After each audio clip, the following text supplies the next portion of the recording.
शिवाय। मैं ओंकार हूं।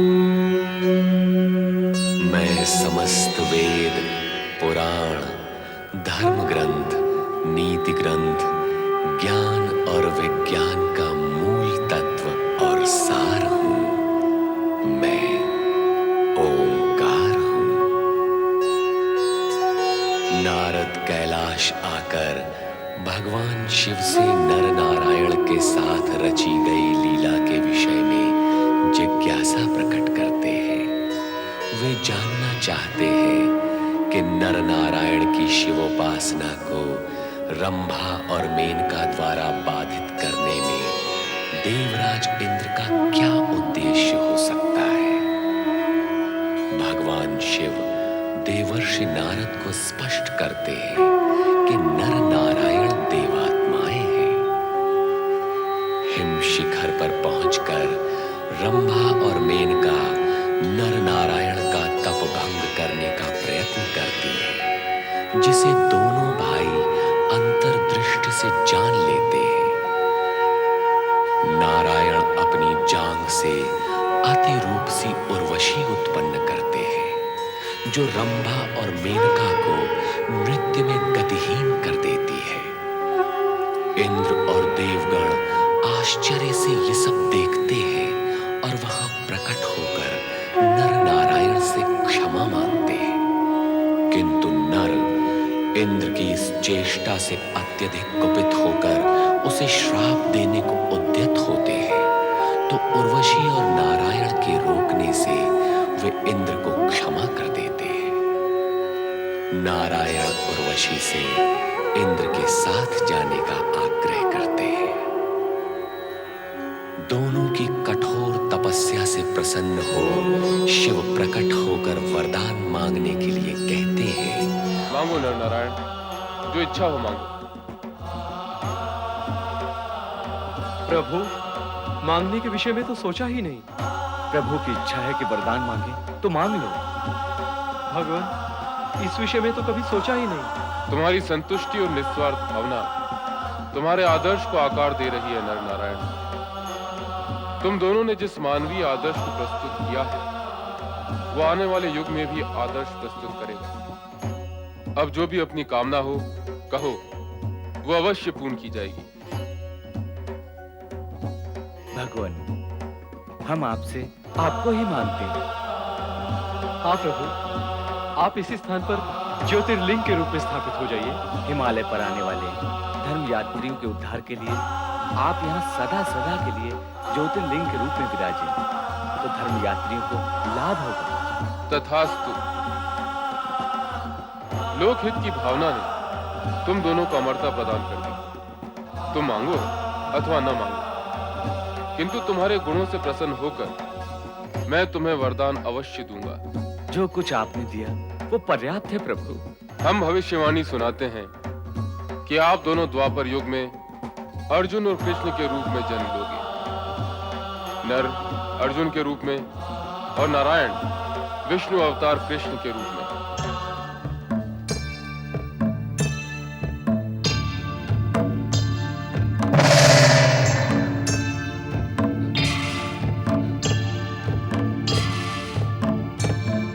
शिव के भक्त जनों ने पुकारा जब संकट पड़ने पर। शिव के भक्त जनों ने पुकारा जब संकट पड़ने पर। तब तब ज्योतिर्लिंग में पधारे अजर अमर शिव शंकर। अजर अमर शिव शंकर, अजर अमर शिव शंकर, अजर अमर शिव शंकर, अजर अमर शिव शंकर, अजर अमर शिव शंकर, अजर अमर शिव शंकर, अजर अमर शिव शंकर, अजर अमर शिव शंकर।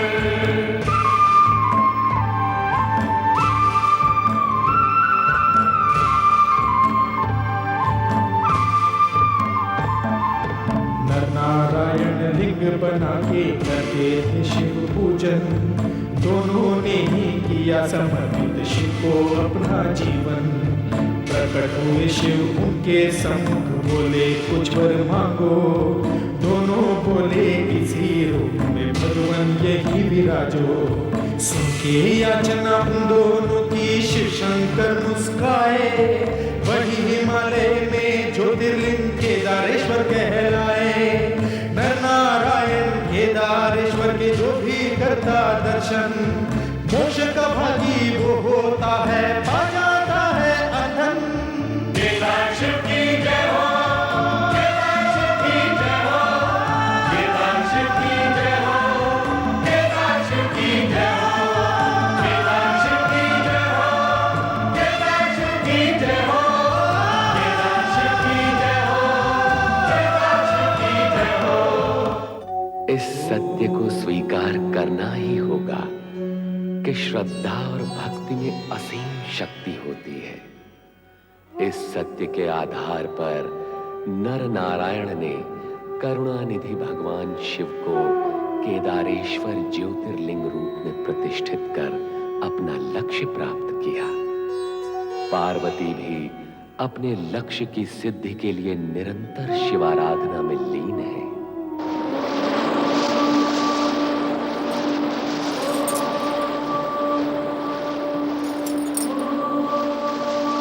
शिव जी हठयोगी हैं, प्रसन्न नहीं होते, इसीलिए तो हमारी पार्वती ने न दिन देखा न रात, न आग न पानी, उन सभी से पार होकर कठोर से कठोर, उग्र से उग्र, अखंड जप तप कर रही है। न जाने इसका अंत कब होगा, कब भगवान भोलेनाथ प्रसन्न होंगे।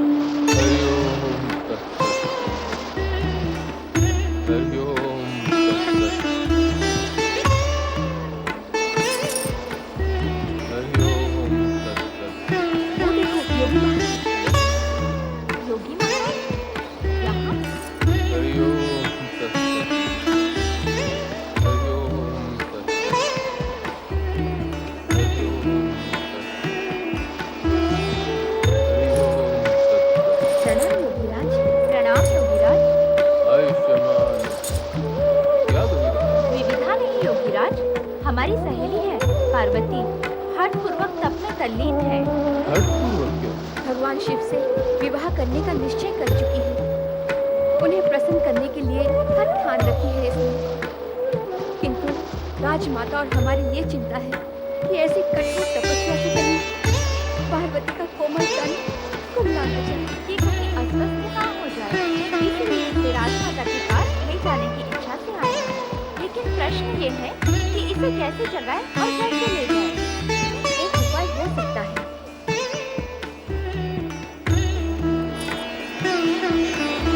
पार्वती, पार्वती, देखो, नेत्र खोलो, अतिथि आए हैं। अतिथि देव तपस्वी है, जागो पार्वती।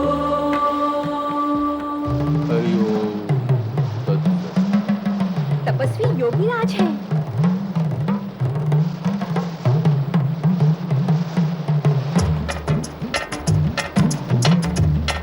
तपस्वी योगीराज, प्रणाम योगीराज। सदा मंगल। किंतु कन्या, क्या ऐसी कठोर तपस्या? मैं तो तीर्थाटन के लिए निकला हूँ, इस मार्ग से जा रहा था। तुम्हारे जैसी कोमलांगी तरुणी को ऐसी कठोर तपस्या करते देख आश्चर्य। किंतु कन्या, ऐसी कठोर तपस्या साधना करके तुम क्या प्राप्त करना चाहती हो? मैंने कहा ना योगीराज, हमारी सखी भगवान शिव शंकर को पति रूप में पाने के लिए तप कर रही है। शिव शंकर को उसे पति रूप में पाना चाहती है? रे रे रे रे रे रे रे रे। मैंने तो सुना था कि हिमालय राज की पुत्री पार्वती बहुत ही बुद्धिमान है, विवेकशील है, परम विदुषी है। किंतु जो कुछ देख रहा हूँ और सुन रहा हूँ, उससे तो ऐसा प्रतीत होता है कि इसकी तो मति मारी गई है। इसकी बुद्धि इसका साथ नहीं दे रही। आपका अभिप्राय क्या है योगीराज? स्पष्ट है मेरा अभिप्राय। पार्वती जैसी परम सुंदरी और विदुषी को ब्रह्मा, विष्णु, इंद्र, कोई भी देवता सहज ही वरण कर सकते हैं। किंतु उन सब का विचार त्याग कर उस गुरु, प्रभु, हरि शमशानवासी की इच्छा मन में लेकर तपस्या करना तो सर्वथा मूर्खता है, अज्ञानता है कन्या। उस अघोरी के लिए तप करने की क्या आवश्यकता है? वो तो इंगित मात्र से चरणों का दास बनकर रह सकता है। योगीराज, आपसे ना तो किसी ने मार्गदर्शन मांगा है, ना मंत्रणा। कृपा कर आप यहाँ से शीघ्र ही चले जाएं। अरे मैं तो चला ही जाऊंगा, मेरा तो कुछ भी हित अहित होने वाला नहीं। किंतु हाँ, तुम्हारा हित इसी में है कि तुम अपने माता पिता के पास हिमालय भवन लौट जाओ। कहा ना मैंने, मुझे आपका मार्गदर्शन नहीं चाहिए। मैं चाहिए अथवा नहीं चाहिए, ये सोचना मेरा कार्य नहीं। मैं तो तपस्वी हूँ, योगी हूँ। जगत का कल्याण और परोपकार करना मेरा धर्म है। मार्ग से भटके हुए प्राणियों को सही मार्ग दिखाना मेरा कर्तव्य है। मैं कहती हूँ चले जाओ यहाँ से। अरे ऐसे कैसे चला जाऊं? मैं तुम जैसी सर्वगुण संपन्न कोमलांगी सुंदरी का जीवन इस प्रकार नष्ट होते नहीं देख सकता। तुम्हें क्या अनेक योग्य वर बिना प्रयास किए ही प्राप्त हो सकते हैं। क्यों सर्वधारी के लिए अपना संपूर्ण जीवन स्वाह कर? जाओ, लौट जाओ अपने माता पिता के पास और उस अघोरी के साथ विवाह करने का विचार अपने मन से त्याग करो। योगी, शिव निंदा का पाप किया है तुमने। मैं तुम्हें दंड अवश्य देती हूँ, किंतु तुम्हारी आयु के विचार ने मेरे क्रोध पर अंकुश लगा रखा है। शिव निंदा करना ही नहीं, सुनना भी पाप है। मैं इस पाप में तुम्हारी सहभागी नहीं बनूंगी। इसलिए मेरे क्रोध की ज्वाला फूटने के पूर्व तुम यहाँ से चले जाओ। मुझे बताना चाहती हो, मेरा बहिष्कार करना चाहती हो, पर ये मत भूलो कि वो शिव, ये शंकर, तुम्हारा भोलेनाथ, जिसे तुम पति रूप में पाना चाहती हो, इतना कुरूप है, इतना भयावह है, इतना अनखड़ है कि दक्ष प्रजापति ने इसे अपने यज्ञ से बहिष्कृत कर दिया था। और तुम एक तिरस्कृत और बहिष्कृत के विषय में सत्य उजागर करने वाले को ही बहिष्कृत करना चाहते हो? ना ना ना ना ना, तुम तो बुद्धिमान हो, तनिक बुद्धिमानी से कार्य करो। योगीराज, जब पार्वती को शिव निंदा सुनना अच्छा नहीं लग रहा, तो आप क्यों वर्षा ऋतु की नदी के वेग की भांति धारा प्रवाह होने जा रहे हैं? नहीं बालिके, नहीं। शिव निंदा करना मेरा प्रयोजन नहीं। मैं तो केवल सत्य उद्घाटित कर रहा हूँ। किंतु सत्य अप्रिय होता है, ये सत्य भी जग विख्यात है। पर क्या करूं? विवश हूं, बाध्य हूँ। हिमालय राज की पुत्री के हित में मुझे ये कटु सत्य उद्घाटित करना ही होगा। पर योगीराज, प्रिय अप्रिय किसी भी प्रकार का कटु सत्य हमारी सखी को नहीं सुनना। ना सुने, किंतु मुझे सत्य बोलने से कौन रोक सकता है? क्या ये सत्य नहीं कि वो चिता हरी झुंड के झुंड नाग अपने तन से लपेटे रहता है? क्या ये सत्य नहीं कि भूत प्रेत उसके साथी सहयोगी हैं? क्या ऐसा शिव पति और व्रत होने योग्य है? हे मेरी माता, शिव निंदा सुनने से पूर्व मैं मृत्यु को क्यों न प्राप्त हो गई? सती की भांति अग्नि में क्यों न समा गई? ऐसी अघटित घटना को घटाने की क्या आवश्यकता है? क्यों? सदा मूर्खतापूर्ण कार्य करने की प्रतिज्ञा कर रखी है। मुझे मूर्ख कहने वाले अज्ञानी, तेरी बुद्धि भ्रष्ट है, तेरा तन मन कलुषित है। तुझे इतना भी ज्ञात नहीं कि इस संपूर्ण जगत में शिव से श्रेष्ठ और कोई भी नहीं। उनका ये रूप जिसकी तुमने चर्चा की है, वो तो एक लीला है, मात्र लीला। ये सृष्टि उनकी लीला से निर्मित और परिचालित है। तुम जैसे अज्ञानी ये विराट स्वरूप को कैसे जान सकते हैं? शिव के अनुग्रह से विष्णु विष्णुत्व को और ब्रह्मा ब्रह्मत्व को प्राप्त हुए हैं।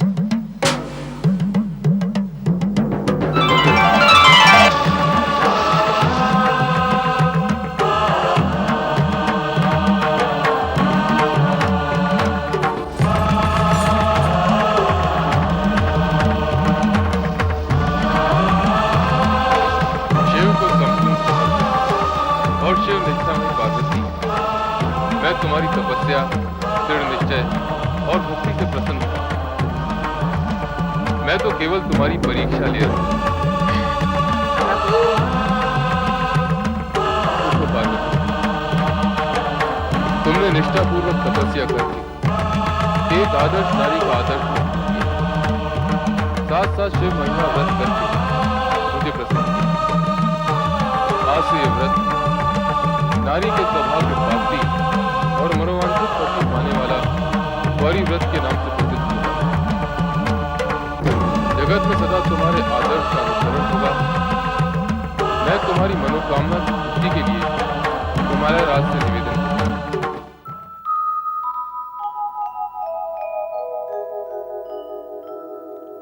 शिवो हरो मृडो रुद्रः पुष्करः पुष्पलोचनः अर्थिर्गम्यः सदाचारः